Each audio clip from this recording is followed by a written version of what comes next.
I'm talking about this in terms of what the Democratic Party has done and, well, what they haven't done, and how people are still trying to use a lot of words in the same type of arguments to still push this whole vote blue no matter who agenda, is this whole vote blue no matter who situation where they're still acting like they're doing something different when they're really not. And so I felt like it's necessary to point it out because this is what's pushing people to the right or away from politics or just to complete total like disregard for any sort of anything, because there's so much bullshit that gets spewed by both the liberals and the Republicans and excuses made for whoever they like, whether it's Trump or AOC. People making excuses for Trump are just as bad as the people making excuses for Alexandria Ocasio-Cortez. They're just as bad as the people who refuse to see that there's no way forward through the Democratic Party. So I'm going to play this video instead of admitting that she was in the wrong, accepting the criticisms of, why people were going after her, because AOC, of course, was here in Florida, and she was enjoying the quote unquote freedom of Florida, meaning there's no lockdowns, there's no vaccination card requirements, you're not required to wear a mask. And so instead of acknowledging that the criticism was valid, considering she was saying Kathy Hochul could give pointers to Governor Ron DeSantis, she sort of completely doubled down and made it about her boyfriend now instead of her. So this is a video of her doing just that. And I want you to notice how this behavior is very similar to what you see online and on BreadTube and with all of these people that are terminally online. So take a look. So we recently went to Florida, where Republicans developed an obsession with Riley's feet. So give the people what they want. So we recently went to Florida, where Republicans developed an obsession with Riley's feet. So give the people what they want. So, as you can see, she was saying that she went from the Republicans are obsessed with me, they want to date me, to they're obsessed with my boyfriend and his feet, just kind of mocking the situation. It's just, she's also mocking her supporters because she thinks they're dumb enough to, and some of them are, to fall for this sort of, oh my gosh, they're just mean to me because I'm Latina, because I'm a woman of color, because I'm a woman, and because they want to date me. And so now anybody that criticizes her, is sexist, right? Remember when it was forced to vote and anybody that criticized her was committing violence via tweets, and then she sent out an email demanding that people take down these tweets or mark them, or Facebook posts, or any of these things that were harassing her. And pretty much that same type of behavior is what we're seeing now regarding the pandemic, regarding any sort of discourse that is anti-status quo. And it is unfortunately a segment of the progressive contingent from the Bernie Sanders movement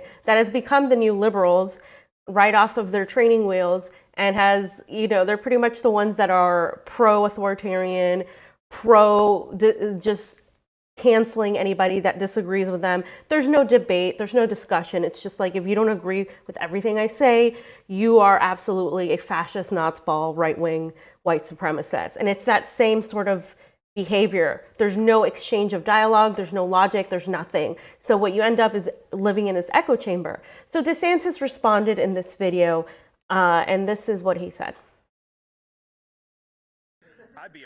If I had $1 for every lockdown politician who decided to escape to Florida over the last 2 years, I'd be a pretty doggone wealthy man, let me tell you. I mean, Congress people, mayors, governors, I mean, you name it.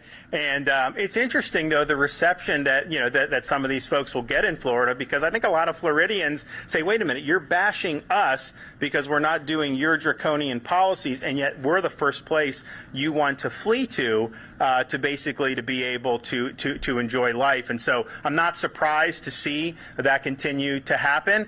If I So Governor Ron DeSantis, of course, is somebody that has received criticism for also playing into a lot of the, team sports mentality. And he deserves the criticism. In this case, though, he's absolutely right. It is hypocritical. And it's true that a lot of these people who are in these states like New York, which like you have to show your Excelsior pass to go anywhere. This is the state where they escape, right? And of course, Florida in general is a state that has sunshine and has just good, like better weather for beach weather. Even in the winter, you don't have like the same type of winter as you do everywhere else. But it's this whole thing that AOC was in a huge crowd not wearing a mask when she has been a staunch mask wearer advocate. I know people who are such staunch mask advocates that they wear masks all the time, and they would have also been wearing a mask, even if it wasn't required in Florida. So that's no excuse. So it just, you catch this air of hypocrisy, and people don't like that. That's why Donald Trump got a lot of people on his side, because he played the guy of the people, the man of the people, the regular and non-politician type of candidate. And so, he made people feel like he was one of them, because he kind of went down a level of, I'm just a guy who loves to play golf and who's a regular old American. People really don't like it when you act like you're superior, like when you have the rules for thee and not for me.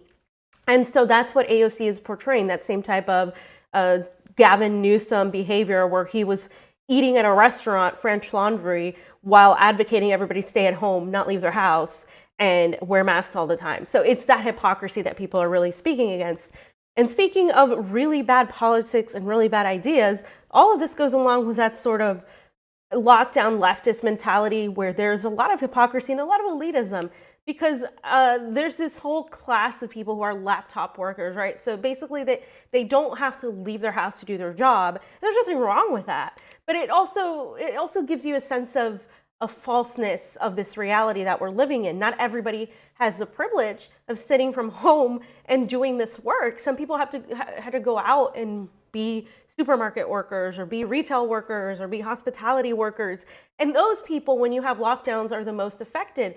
The very working class of people that can't afford to stay home and are either forced to go out and work, or are forced to leave their jobs and lose a lot of money and just rely on the government. So Walker Bragman put out this whole menage of tweets pretty much saying that we need to continue to support the current system. He said, fixing our democratic institutions will likely take decades of work. The fight won't be won or lost in a single election cycle, and it only ends when we give up.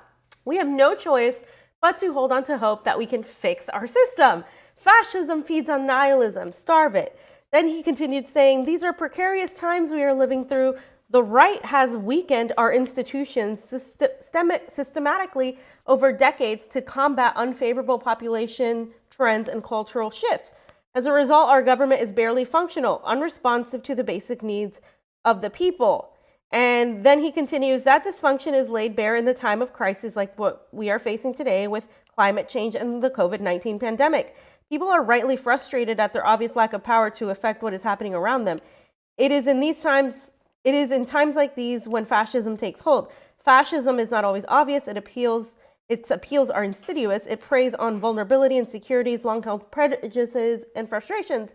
It offers its own myths, its own realities, where the problems stem from weak, detestable oppressors, and promises quick fixes. In the context of a pandemic, we see fascists promise a return to normal if we just embrace quick cures and bootstraps. The continuation of public health measures is framed as an assault on masculinity and American values by the expendable, weak, selfishly protecting themselves. And okay, so I'm not going to read the rest of it because it's just a bunch of bullshit too. But he continues saying that anybody that isn't for lockdowns and doesn't want to protect the vulnerable in the way of lockdowns is pretty much supporting fascism. And it's funny, he talks about fascism because it isn't easily recognizable, but the fascism he is claiming is pretty much focused on only the right wing, right? Only on Republicans, when Democrats have done a large deal of damage during this administration and prior to it. The reason we have Trump is because of Obama. I said it many times. And then we have Biden because of Trump. They play off of each other. And one of the things that Walker misses in this assessment is the fact that we don't live in a democracy. We live in an oligarchy. He's preaching reformist neoliberal ideas. He's trying to patch up some deathly disease with a Band-Aid. And that's not what's going to work. It's not going to work. Also, we're not going to get rid of this so-called fascism by voting it out. You can't vote out fascism, especially in a non-democratic system where you don't have fair elections. And this team has constantly proven that our elections are far inferior to many in the rest of the world, including places like Honduras and Nicaragua. Empowering this corrupt system will not lead us away from fascism, but it's going to lead us towards fascism. If you empower the corrupt system that caused the disaster in the first place, how do you expect to resolve it? And lastly, people like Walker have given up in actually opposing the system. They just want to be a part of it. They want to feel good that they're doing something for all these people in these vulnerable populations that they say they care about. But the actions that they're pushing, like these lockdowns, are actually hurting the most vulnerable. Example, if you are a wealthy person and your kids are told to stay at home, you can hire a tutor, you can have the other parent be there for kids, you can hire a house sitter, you can have the kids, you can make sure your kids are getting the education they need. If you are a working class parent and your kids are told to stay at home, what are you going to do? You're going to suffer, because if you still have to go to work, what's going to happen to your kids? How are they going to learn? How are you going to make sure to look out for what's happening? And kids are the least likely to be affected negatively by this virus. They have the most robust type of ability to fight it. And so when you say things like that, people like Walker turn it around and say you're being you're pushing eugenics, that you don't care about poor people. But the reality isn't that. The reality is quite the opposite, that you want people to get better. And so this is why we talk to people like Martin Koldorf, who has a different opinion and who understands, as a doctor and a public health official, that lockdowns have been largely detrimental to children, especially the working class, and especially a lot of people who have emotional and psychological issues. So it is from this mentality of reformist ideology where you're just fearful of everything and you don't want to shake the system too much, that's going to lead us into a more fascistic path. So it's just no longer acceptable to really have this sort of faux critique. It's not a critique at all. You're telling people to put their faith in the same system that's let them down time and time again. The only solution is to really go outside of the system at this point and start building parallel structures. So that was that section, Johnny.